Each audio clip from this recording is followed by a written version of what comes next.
অনেকদিন ধরে ভাবছি হাঁসের মাংস রান্না করবো। তো আজকে ফাইনালি আমি ফ্রিজ থেকে নামিয়ে হাঁসের মাংস রান্না করছি। তো প্রথমে আমি হাঁসের মাংসগুলোকে ভালোভাবে ধুয়ে নেব। তারপর এখানে আমি আদা বাটা, রসুন বাটা, পেঁয়াজ বাটা, জিরা বাটা দিয়ে আস্তা রসুন, আস্তা পেঁয়াজ কুচি, তারপর আস্তা পেঁয়াজ এখানে দেবো আমি হলুদের গুঁড়ো, মরিচের গুঁড়ো, লবণ, তেজপাতা, সরিষার তেল দিয়ে ভালো করে মেখে নেব।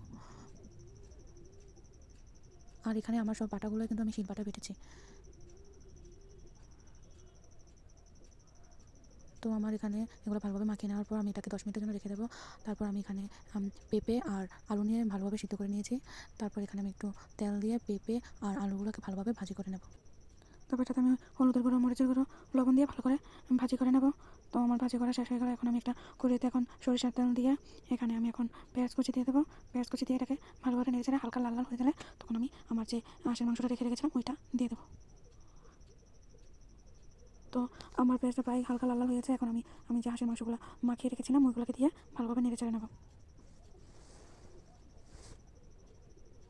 তো ভালোভাবে নেড়ে চেড়ে এখন এটাকে আমি রেখে দেবো যেন হাঁসের মাংসটা খুব ভালোভাবে কষানো হয়। তারপর একটু পর আমি এখানে একটু টমেটো দিয়ে দেবো, কারণ টমেটো দিলে হাঁসের মাংস খেতে আরও মজা লাগে।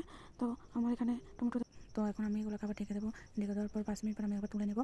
এখন আমি এগুলোকে আবার একটু ভালোভাবে নেড়ে চেড়ে দেবো যেন নিচেতে এটা না লেগে যায়। এটা কিন্তু একটু পরপর ভালোভাবে নেড়ে দিতে হবে, না হলে এটা নিচে লেগে যেতে পারে।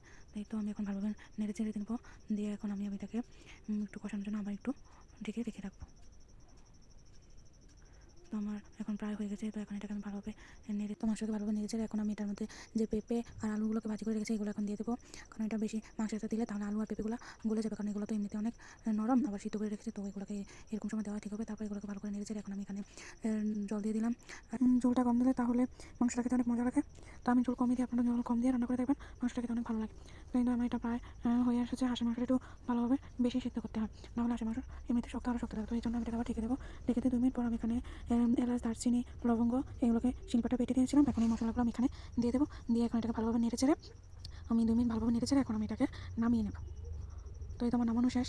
তো দেখতেই পাচ্ছেন যে আমার হাঁসের মাংসটা কতটা ইয়াম্মি হয়েছে। যদি আমার পদ্ধতিতে হাঁসের মাংস রান্না করেন তাহলে তখন খেতে অনেক মজা হবে।